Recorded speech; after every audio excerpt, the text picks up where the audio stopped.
It's a Saturday morning at the NBC studio in Sangam, and the atmosphere feels off. The crew is on edge, still adjusting to the recent loss of their longtime cameraman. His replacement, new and focused, holds the camera with a firm grip. With a serious tone, he reminds everyone about the live broadcast and the need for precision. As soon as the signal is given, the bright lights flash on, and the show begins. The camera switches to the two hosts, who sit ready to guide the morning's program. They smoothly transition into today's topic, continuing from last week's discussion. The guest for the day is introduced, and the conversation shifts, welcoming the audience into a fresh segment. The energy picks up as the show rolls on, balancing the tension with the routine of live television. Sitting comfortably with her legs crossed, Jin Doha flashes a confident smile and introduces herself to the hosts. She speaks smoothly about her company, Rent a Parent, and the services they offer. The interview flows easily, with her charm and professionalism shining through. Once the segment wraps up, she leaves the studio, heading straight to her car. Even as she settles into the driver's seat, she remains composed, her legs still crossed as she dials her brother, Doha. As soon as he picks up, he greets her warmly, "Hey sis." She wastes no time, asking how she looked on the show. He reassures her, telling her she did great, but that doesn't fully satisfy her. With a bit of frustration in her voice, she follows up, "Then why am I even paying my publicist?" Doha, busy with his day, doesn't seem to fully grasp her frustration. She reminds him that nothing works better for marketing than getting her face out there on live TV. While they chat, Doha is in the middle of his work at the law firm, Kim & Kang. At 34, he's a well-respected lawyer, juggling a lot of responsibility. Despite his busy schedule, he listens to his sister talk about her plans. Doha makes it clear that she's not backing down anytime soon, especially since her niece, Sunmi, just started middle school. Doha says that Sunmi needs her more than ever right now, and she can't quit now, not when her niece is counting on her. Doha thinks about his sister's dedication, and can't help but admire how she handles everything. He knows she's always been a role model, balancing her responsibilities with ease. He agrees to help if she needs him, understanding how much she has on her plate. Meanwhile, outside, Jin Doha is holding a travel box and greeted by a small crowd of fans. People whisper about her, one of them pointing out how dressed up she is, and another reminding everyone that she had a shoot earlier. Doha stays focused, still talking to Doha on the phone. She asks him if he can step in and help her out today. He's caught off guard, surprised she's asking at the last minute, but after a moment of hesitation, he agrees. She then casually drops the news that she's heading to Hong Kong today, which takes Doha by surprise. Today, he repeats, and she confirms it with a simple, "Yeah, right now." Doha, a 34-year-old housekeeper at Rent a Parent, gets himself ready for the unexpected task. He heads to Wong Sung's apartment, mentally preparing for whatever the day might throw at him. When he arrives, he presses the doorbell and waits. The door opens, and Wonyi greets him warmly. Before he can say much, her dog rushes out, jumping on him and covering him with wet dog slobber. Wonyi quickly grabs the dog, apologizing over and over, asking if he's all right. Doha just laughs it off, brushing it aside, already bracing himself for the rest of the day. Doha sits on the floor, still wet from the dog's enthusiastic greeting. Wonyi introduces herself, and Doha, slightly confused, asks if that's the dog's name. She laughs and corrects him, "No, my name is Wonyi." She makes a light joke about her name being the same forwards and backwards, saying it's easy to remember, and gives him a playful wink before inviting him inside. He follows her, noticing how spotless the apartment is. She lets him know that the ingredients for their task have already arrived and tells him to relax on the couch while she takes a quick break. As Doha sits down, he watches the dog chewing on a plant, making him wonder if there's anything left for him to clean. He decides to change into his work clothes, putting on an apron and scarf. Standing up, he asks, "Shall I start cooking?" Wonyi doesn't respond right away, caught up in her own thoughts. When she finally turns back, she asks if he has a nickname. Doha, thinking it would be funny, picks the name Kim Shin-hong, like a serious actor. She bursts out laughing at the overly formal name and asks what she should call him instead. He shrugs, saying, "Whatever suits you." She offers him an iced coffee, but he politely declines, preferring to get the cooking done first. As she eyes him up and down, she comments on his height, guessing he's around 190 centimeters.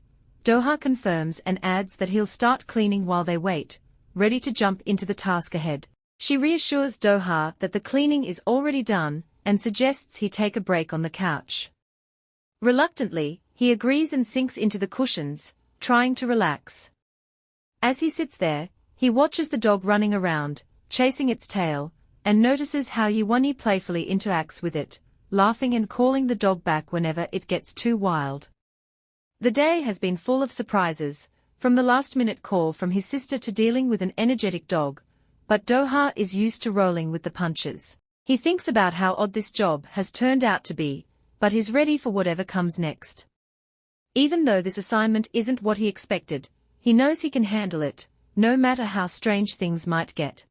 She sat on the floor with her dog and was asked why she hired a helper. At first, she hesitated, unsure why she needed one if everything seemed under control. The dog suddenly got upset, making small noises because a leaf had fallen on its head. With a soft smile, she gently picked the leaf off and comforted the dog, saying, "No mamang," in a soothing tone. The dog whimpered a little, but seemed to relax. Looking up at Doha with her hand still resting on the dog's head, she asked if it was okay to call him Mr. Kin. He folded his arms and casually said it didn't really matter. She pressed further, wondering if he didn't like being called Mr. He shrugged and said it wasn't a big deal right now, but thought it might be fitting since she seemed like a single parent. She shifted uncomfortably as she spoke. Before he could respond, she quickly changed the topic, asking if his child was a prince or a princess. Just as Doha was about to answer, the doorbell rang, and the dog immediately started barking. She grabbed the dog gently and reassured it, telling the dog she'd get the door, as it continued barking protectively. Doha walked to the door, curious about the familiar voice he'd heard. As soon as he opened it, the girl on the other side shouted, "Daddy." She raised her arms and jumped into a hug. Still clinging to him, she quickly added that she didn't want any girls hitting on him. Doha stood there, a bit confused by her calling him Dad. She soon cleared it up, saying she was just dropping off the ingredients he ordered. He smiled and affectionately called her his precious daughter. From behind, Wonyi watched and commented on how sweet the moment was. Sunmi then told him that she was just making sure no one tried to steal him away from her mom. Doha chuckled and reminded her he was just there to work, and would leave once he was done. Playfully, Sunmi jumped onto his back, and as he grabbed the bag she brought, Wonyi asked if she was his daughter. He nodded, confirming that Sunmi was his daughter, and Wonyi invited them both in. Sunmi, still hanging onto his back, mentioned that her mom was waiting downstairs. Wonyi, curious, asked if her parents were divorced. Sunmi confirmed they were but added with a grin that they were planning to remarry. Wonyi was clearly surprised by this news. Sunmi finally hopped down from his back, gave a quick bow, and reminded him not to be late. Doha and Wonyi stood there, watching as she left. As she disappeared down the hall, Doha couldn't help but wonder if this was what adolescence was like, unpredictable, but full of love and surprises. Once inside, Doha got right to work, unpacking the bag of ingredients to start cooking. As he busied himself, Wonyi approached, hands behind her back, watching him closely. After a moment, she asked if his ex-wife was a foreigner. He nodded, mentioning that his daughter didn't look Korean. Wonyi recalled Sunmi's beautiful blonde hair and green eyes. Doha explained that Sunmi was half Korean, and Wonyi smiled, commenting on how nice it was to see them together. She mentioned how they looked like a happy family, adding that she felt a bit envious. As Doha finished cooking some side dishes, he casually asked if she'd already had lunch. She shook her head and suggested that he help her hang and dry the food while she prepared for her response show. He looked over and noticed her already sitting on the floor, surprised she hadn't said anything before settling down. Doha accidentally steps on the dog's tail, causing it to yelp and bark angrily. He quickly apologizes, kneeling down to calm the dog, gently telling him to hush. Wonyi explains that the dog, Mamang, had been in an accident about a month ago. She had rescued him after his previous owner never returned. Noticing some marks on her arm, Doha asks if she's allergic to dogs. Wonyi scratches her arm and admits that she might be. He suggests that if she's allergic, she should consider taking Mamang to a shelter. Wonyi, looking a little sad, tells him she wants to find Mamang's owner, explaining that big dogs often have trouble getting adopted. Later that night, Doha is back home, unwinding after the day. Meanwhile, Wonyi lies on her bed, thinking about how unexpectedly sweet Mr. Kin seemed. She sits up, smiling to herself, and looks over at Mamang. Talking to the dog, she wonders if Doha's ex-wife was an amazing woman too. The next morning, Wonyi gets ready for the day, carefully dressing up, applying her makeup, and putting on her glasses before heading out to the train station. Wonyi arrives at the train station, boards her train, and reaches her destination. As she walks toward her workplace, she enters the building and takes the elevator up. Inside the elevator, a man and a woman thank her as they get in. The woman asks if Wonyi works on the 4th floor at Chungwoon. Wonyi nods, and the woman, placing her hand on her chest, introduces herself as an intern from Seren on the 7th floor. She rushes off, quickly saying nice to meet you, and bye before leaving the elevator. The guy with her comments that Wonyi was kind of rude. The woman explains that Wonyi is a new associate at Chungwoon and mentions she just graduated high school. The guy then realizes she's known as Android 18 and asks why she has that nickname. The woman says it's because she acts like a robot. The guy adds that Wonyi probably thinks she's special just because she went to a training school. Wonyi, who is 25, is busy with a client when someone knocks on the door. A girl with purple hair walks in and tells her that her younger sister is here, and says it's urgent. Wonyi is surprised and tells the client she'll be right back. She follows the purple-haired girl down the hall, who tells her that her sister is waiting in the meeting room. Standing at the door of the meeting room, Wonyi takes a deep breath, counts to 3, and then opens the door. She asks her sister what's going on and how she found her here. Her sister, still filing her nails, tosses the file aside and says Wonyi has been hiding from her. She comments on Wonyi's haircut and glasses, suggesting her perfect vision makes the glasses unnecessary. Wonyi smacks her sister's hand and tells her to cut the nonsense and get to the point. Annoyed, her sister says the office is making her feel depressed and she needs 4 million won to sign up for acting classes. Wonyi is stunned and asks if Sang-hyuk is really back in Korea. Her sister, tossing her hair back, confirms that Sang-hyuk has returned and has been looking for Wonyi. She then asks if Wonyi wants her to tell Sang-hyuk where she works. Wonyi thinks to herself that if Sang-hyuk finds out where she works, he'll probably figure out where she lives too. Her sister teases her, asking if she's so eager to see her brother. Frustrated, Wonyi tells her to put her hair up if she's feeling hot. As Wonyi turns to leave, her sister grabs her hand, demanding the money. Wonyi tells her that mentioning Sang-hyuk won't scare her into handing over the cash, and says it's just a dream if she thinks she'll give in. Her sister looks shocked, and the purple-haired girl outside starts to hear the noise. The sister accuses Wonyi of being uncooperative. Wonyi responds that if her sister managed to find her here, she could easily find her elsewhere, and should just leave. She tells her sister never to come back and reminds her that she left her family for a reason. That night, feeling exhausted, Wonyi leans against the wall as her phone rings. It's Dohee, calling her by her nickname Sharon Stone. Dohee tells her that something urgent has come up and that a substitute will be needed for a few more weeks. Wonyi agrees, feeling relieved, and Doha thanks her before hanging up. Back home, Wonyi was about to call her dog, but ended up collapsing on the ground, feeling completely exhausted from her long day. Her dog licked her face, and she talked to the dog, apologizing for her allergy.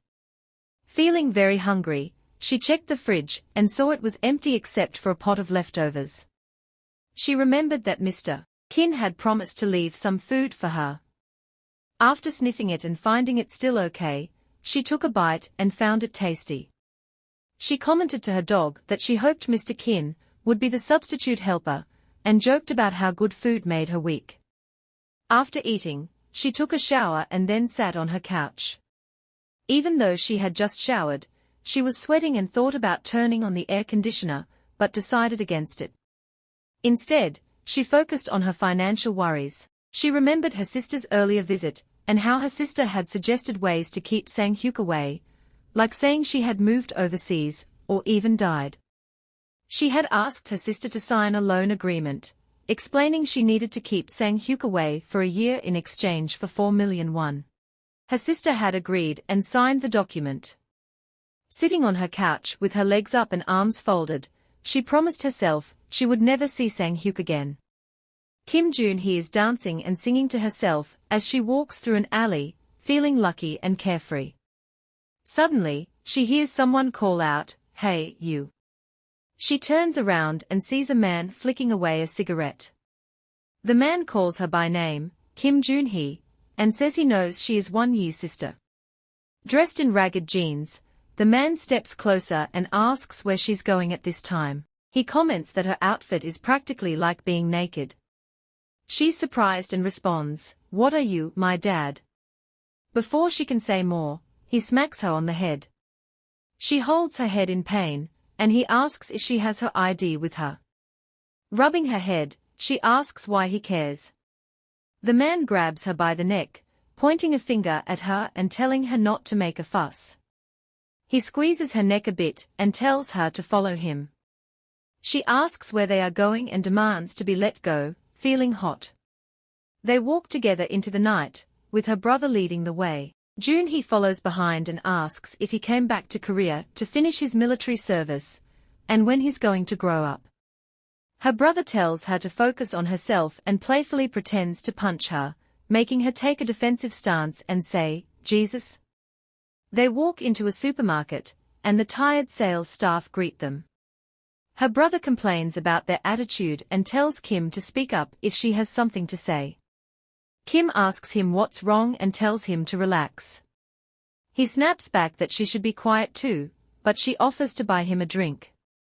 He agrees, and she scolds him for buying too much. He says he wants to have an open talk with her, and suggests she should get soju instead of pretending to care about her. They sit outside with their drinks. As she opens a bottle, her brother asks if she's been going to her acting classes.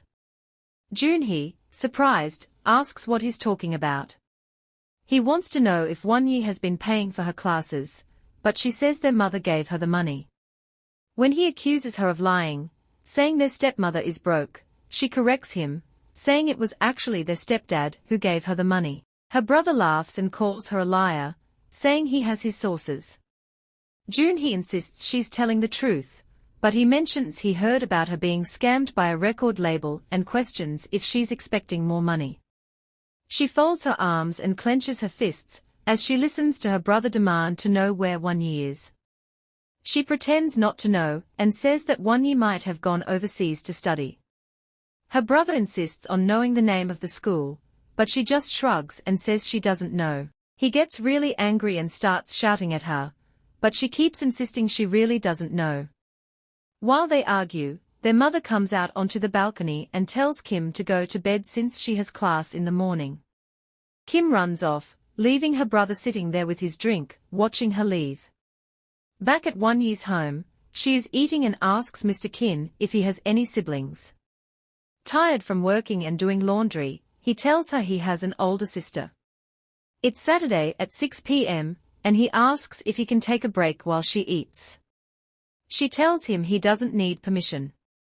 He slumps onto the couch, thinking about how he's been covering his sister's housekeeping shift for 2 weekends in a row. She walks over to him and shakes his shoulder to wake him up. She offers him a device with a hand massage function and a heating pad, explaining that it's wireless and just charged. Mr. Kin, looking tired and blank-faced, wonders if she's a salesperson because of her professional clothes and the way she presents herself. As she places the device on his neck, he is surprised and starts to enjoy the sensation, thinking it feels amazing and considering buying one for himself. Sitting on the floor, she strokes her dog and asks him if he's close with his sister. He replies that they have a pretty normal brother-sister relationship. She then tells him that her sister recently came to ask for money. He looks at her, curious if she gave her any. She smiles and says her sister took it from her. She asks if his family has ever given him a hard time. He answers uncertainly, and she apologizes for asking such a personal question before going back to her meal. His thoughts are interrupted when his dog jumps on him and starts licking his face. Realizing he has fallen asleep, he checks the time and sees how much time has passed. He glances at the clock and realizes he's slept much longer than he intended. Crap, he mutters, quickly turning around when he hears a familiar voice. She's standing there, asking if he slept well. He immediately apologizes, saying he didn't know he'd been out for so long and wonders why she hadn't woken him up earlier. Yi explains that he must be really worn out from looking after a child all on his own, both day and night. Surprised, he asks if she thinks he's managed to get some rest. He explains that he's here to work and not to relax. As he gets up and folds the blanket she had placed over him, he questions if she put it on him to help him sleep better. She tells him that he had been fast asleep, so she just let him be. He mentions he'll take care of it when he's back next week, but she insists it's not necessary and asks if he's upset with her. He reassures her that he just plans to finish up the work and then head out.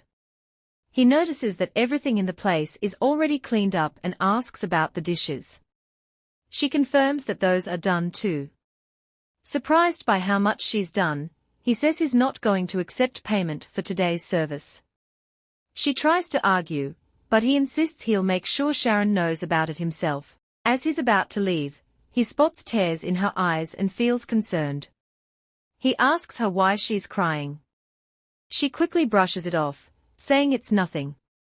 Feeling unsure, Doha starts to walk away, but she runs after him, worried she might have done something wrong.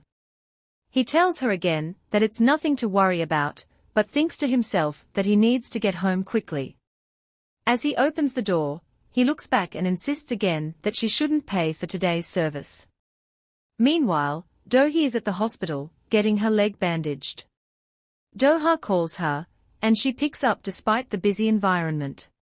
She tells him everything is okay, trying to stay positive. He complains about how many work requests he's been getting, and Dohi jokingly mentions that it's common for helpers to ask for extra time. Doha is confused by his own frustration, especially since he's had good rest and a massage. He hangs up and remembers a chat with others at the hospital, where they discussed his work habits and the need for a video call. Just then, Esther walks in, bringing a lively energy with her that makes everyone cheer her name.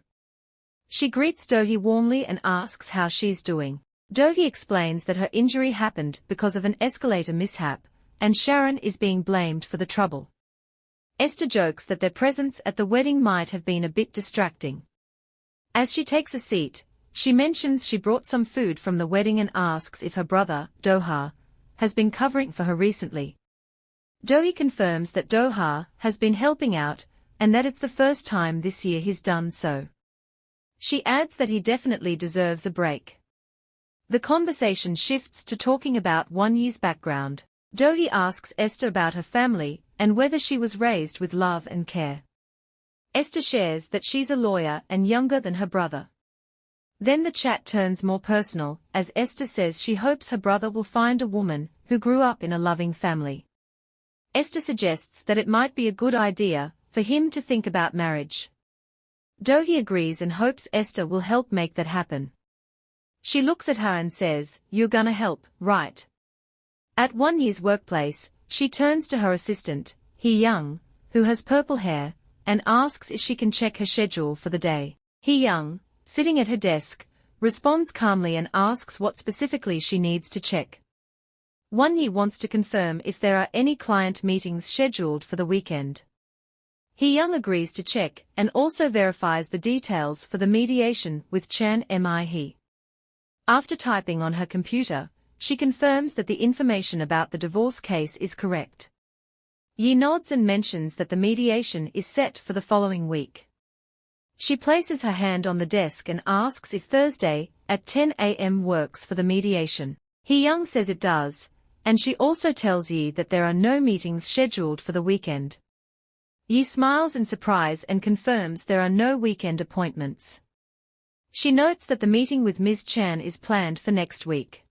Wonyi, holding her stomach in discomfort, thanks Hee Young before turning to leave. Just as she is about to walk out, Hee Young picks up a sticky note from her laptop and reminds her about a 2 o'clock appointment with Ms. Omi Suk, which has been rescheduled to 4:30. Yi acknowledges this and heads to her office. Once she sits down, she takes a blue capsule from a drug sachet and swallows it, her hand still resting on her aching stomach. As she sits there, she wonders why the pain has to hit her today of all days. Soon after, her client, who looks really upset, starts shouting about how much she's been suffering and how people who cheat should face serious consequences. Yi listens carefully and suggests they talk about the custody arrangements.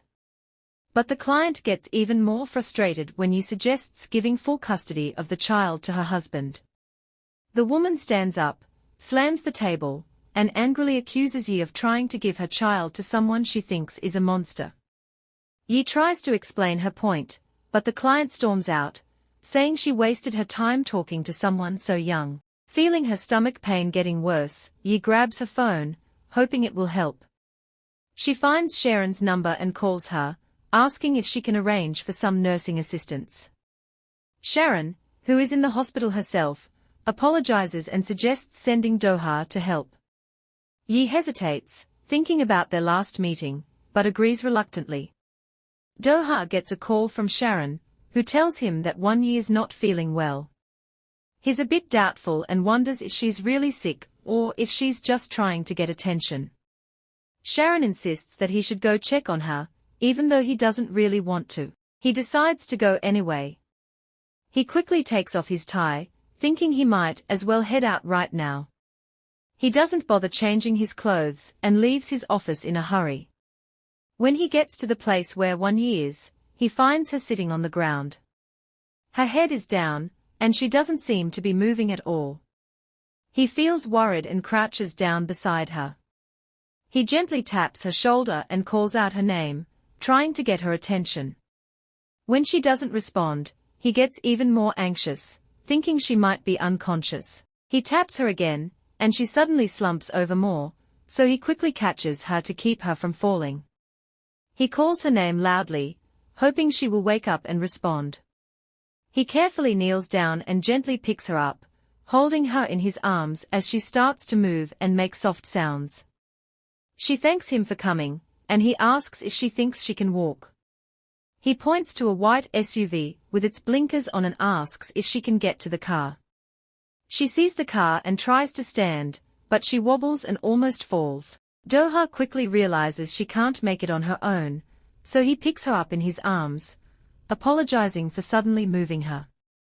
She is surprised by the gesture and gasps softly as he carries her to the car. Once he gets her into the vehicle, he tells her to take off her heels.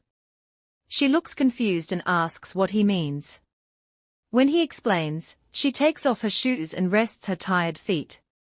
As he walks around to the driver's side, he glances at her feet and is glad to see she seems more comfortable. He fastens his seatbelt, then reaches over to fasten hers. She opens her eyes and looks startled to see him so close. He apologizes, saying he thought she was asleep, and then he secures the seatbelt for her. As they drive away, she places a hand on her head and covers her face. He quickly pulls down the car's sun visor to block the sunlight from her eyes. She mumbles a thank you, and he notices her expression out of the corner of his eye.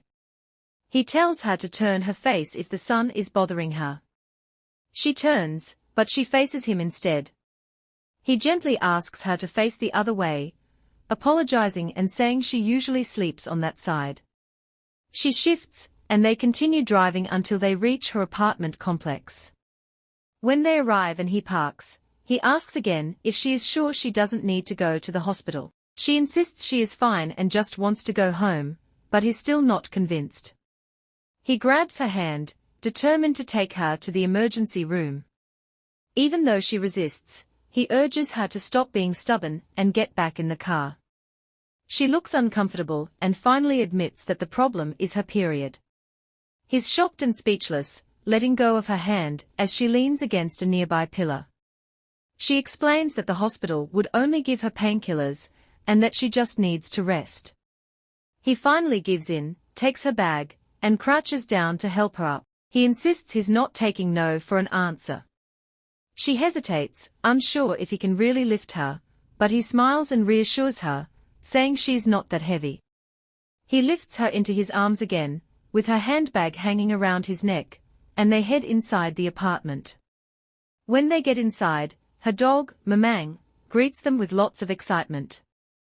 Wonyi apologizes to the dog for being late, and he carefully sets her down, takes off her bag, and also says hello to the dog. He then asks her, quite casually, what she usually eats when she has cramps. This catches her off guard. Mungi hesitates, confused by the question, and apologizes again for being difficult earlier. Doha just shrugs and puts the bag on the table, wondering why she keeps apologizing for everything.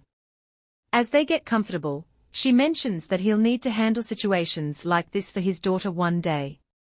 This makes him stop and think, remembering Sunmi. He realizes that she thinks he's a single dad. He hesitates for a moment, then decides he needs to tell her something important. He gets ready to explain the situation. Just as he's about to speak, she suddenly turns to her bed and announces that she's going to sleep. He watches in surprise as she falls asleep almost immediately, even starting to snore softly. He chuckles quietly, thinking it makes sense that she's out cold after everything that happened today. Gently, he lifts the blanket and covers her, deciding he can tell her what he wanted to say later. As the night sets in, he sits on a stool with his phone in hand. While scrolling through suggestions for relieving period cramps, he mutters to himself about good foods like seaweed for blood circulation, bean-based meals, and avoiding artificial ingredients. The room is quiet and peaceful with her sleeping soundly. He heads to the kitchen, washes dishes, and tastes a vegetable, hoping she'll appreciate what he's doing. He thinks about how every woman deals with pain differently. His sister relies on painkillers, but everyone has their own way of handling it. Checking on her again, he sees her face scrunching up in discomfort. Concerned, he thinks maybe loosening a button on her shirt might help her breathe easier. He carefully undoes a button, trying not to wake her. Meanwhile, she starts to dream in her sleep. In her dream, she remembers a painful moment from her childhood. A younger version of herself is crying and asking her stepmother to come to school so that the other kids would stop teasing her. The stepmother coldly reminds her that she's not her real mother and never will be. The dream vividly plays out the harshness of her stepmother's words, making it clear that she doesn't belong in their family. Even though she was crying and seeking comfort, she only got more rejection.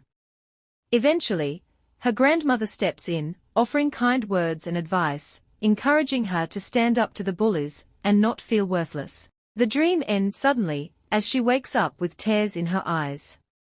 Her dog rushes over to her, and she sniffs, wiping her face and wondering why her pet is already awake. Looking around, she realizes that Mr. Kin must have left while she was asleep. Feeling a bit self-conscious, she checks herself and decides to take a shower. After she freshens up, her stomach starts growling. She heads to the fridge and finds a note stuck to some food. The note says that Mr. Kin has prepared seaweed salad and tofu with bean paste, both meant to help her feel better. She feels touched by his kindness. As she eats, she absent-mindedly strokes her dog with her foot. While enjoying the meal, her thoughts drift back to the memory of him carrying her the day before. She blushes, thinking about how it was such a crazy moment, but something she won't easily forget. The next day at the office, Hee-young greets her and asks how her meeting with Miss Oh went. She admits it didn't go well, remembering how Miss Oh had stormed out in anger. Hee-young then mentions that the chief is going to the Yongsan police station to get criminal records for a case. Wonyi is surprised to learn that this is related to the assault charges against Woo-haki at a pub in Taiwan. She's told that Miss Oh will be stopping by later, and that she needs to go with the chief to the police station. When she heads to the parking lot, she knocks on the car window and says hello to the chief, who tells her to get in. As they drive to the station, the car is quiet, but her mind is busy. She checks her phone and sees a message from Mr. Kim asking if she had breakfast. The message catches her off guard, and she's surprised by his concern. As she stared at her phone, still surprised by Mr. Kim's text, she struggled to decide how to reply. Before she could figure it out, the chief, Miss Lee, called to her. She mumbled, yes, as the chief told her to stay in the car while she went into the station. Confused, she asked, why? The chief bluntly explained that there were too many lawyers at the station, making it inappropriate for her to stay. She looked puzzled and was asked why she always wore her lawyer badge. She said it was just comfortable for her. As the chief left the car, she heard him sarcastically say that losing the badge would need a formal statement to the bar association. He came back a short time later, knocked on her window, and handed her the car keys. He told her to wait at a coffee shop while he took care of things at the station. She nodded, took the keys, and watched as he walked into the building. With the chief gone, she looks back at her phone, still unsure how to reply to his message. She thinks about the meal he left her and wonders if she should just say thanks. But then she thinks it might be better to send something that encourages a reply without seeming too eager. After a bit of thought, she types a message, thanking him for the food and asking about his breakfast. She sends it and heads to the coffee shop, where she orders a drink and sits alone. Soon, her phone pings, and she checks the message eagerly. Mr. Kim replies, joking that his breakfast was just a bagel and coffee. She smiles to herself, thinking that she was about to ask him the same thing. She starts to think about what to say next, unsure how to keep the conversation going. Before she can decide, another message comes through, asking how she's feeling. She quickly types back that she feels much better, thanks to him. His reply is light-hearted, saying he hasn't done much, but asking if he can give her some advice. Curious, she says yes to his advice. His next message suggests she see a professor, who specializes in menstrual issues.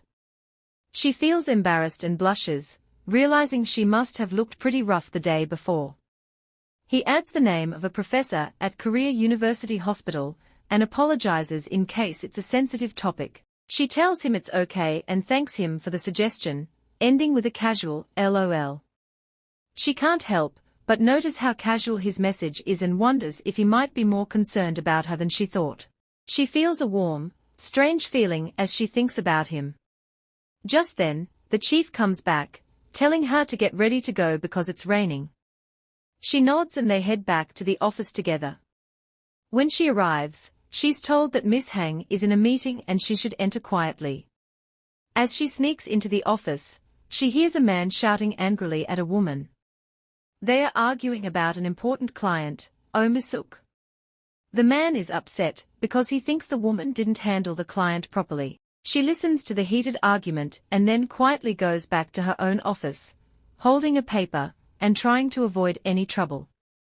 Later, a woman with red hair knocks on her office door and asks if she wants to have lunch. She says yes, and they decide to go for soup because it's raining.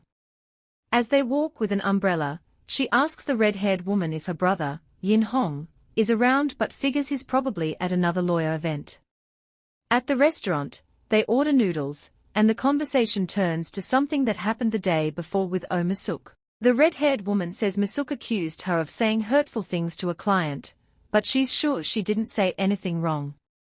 She's unsure about correcting her boss because she doubts it will make a difference. When the meal arrives, the red-haired woman reassures her that she didn't believe Misuk's accusations. She tells her that people actually admire her politeness, even though she jokes that some call her Android 18 because she's so reserved. Wonyi feels a bit awkward, but appreciates the attempt to lighten the mood. Their conversation is interrupted when two men come into the restaurant, talking about the heavy rain outside. As Wonyi sits in the restaurant, she notices two men coming toward the table. One of them calls out, "Well, if it isn't Chanwang," and she realizes he's talking about the red-haired woman next to her. Wonyi stands up to bow, and the woman, now known as Chanwang, greets the men, Mr. Kim and Mr. Park, with a calm hello. Mr. Kim looks around and sees that all the tables are taken. He asks if they can join her. She invites them to sit, and the conversation quickly turns serious. Mr. Kim mentions her brother, Jin Hong, but she just sighs, turns her head, and rests her chin on her hand. She responds with a simple yeah, while Mr. Park, who is sitting next to Wonyi, gets distracted by his phone. Mr. Kim keeps talking, saying he saw her brother at a lawyer's gathering earlier that day. She replies sarcastically that she already knew he was there. Mr. Kim then comments on how these gatherings have a bad reputation, hinting that they involve some shady dealings. Frustrated, she says she's already talked to her brother about it, but it didn't seem to help. Mr. Park, who has been quiet so far, casually asks how many cases their firm handled last month. Mr. Kim says they dealt with 4 cases, but then corrects himself, saying it was actually 5. Feeling the pressure, she crosses her arms and admits they only took on 2 cases. Mr. Kim, holding his spoon, jokes that it's no surprise her brother goes to those gatherings. As she clenches her fists in frustration, she starts thinking about her recent mistakes, especially the case with Oh Misuk. She feels guilty and worries that she's messed things up.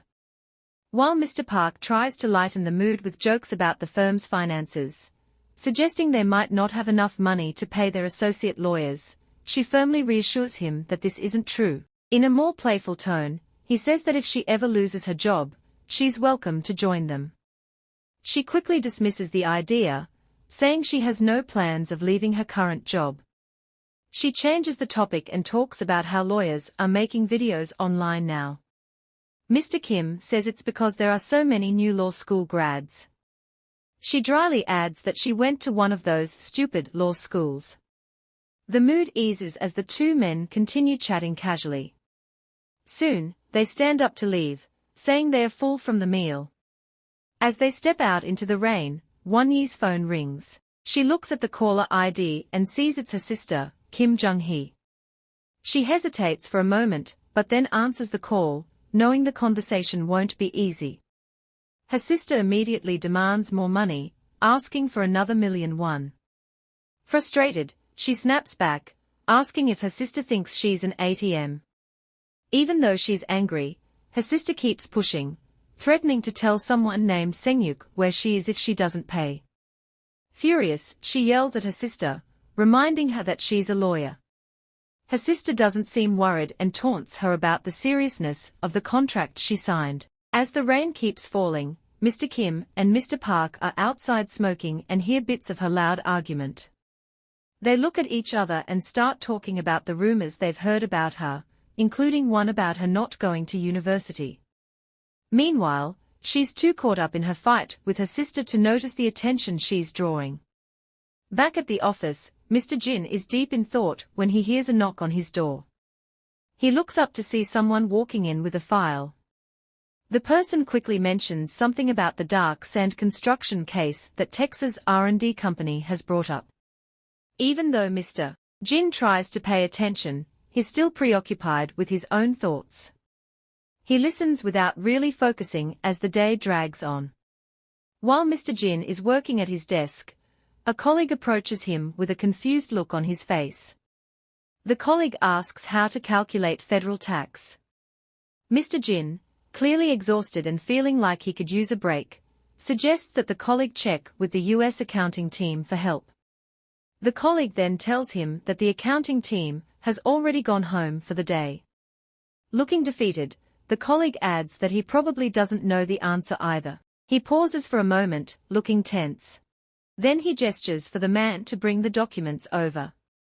The man's face lights up immediately as he hurries to Mr. Jin's desk, feeling relieved and thankful for the help. With a grateful smile, he says Mr. Jin must have known the answer all along. Mr. Jin takes his time explaining the codes and footnotes, going through all the important details. After a while, he asks the man if he understands the process now. The man nods eagerly, saying that without Mr. Jin's help, he would have been stuck working late into the night.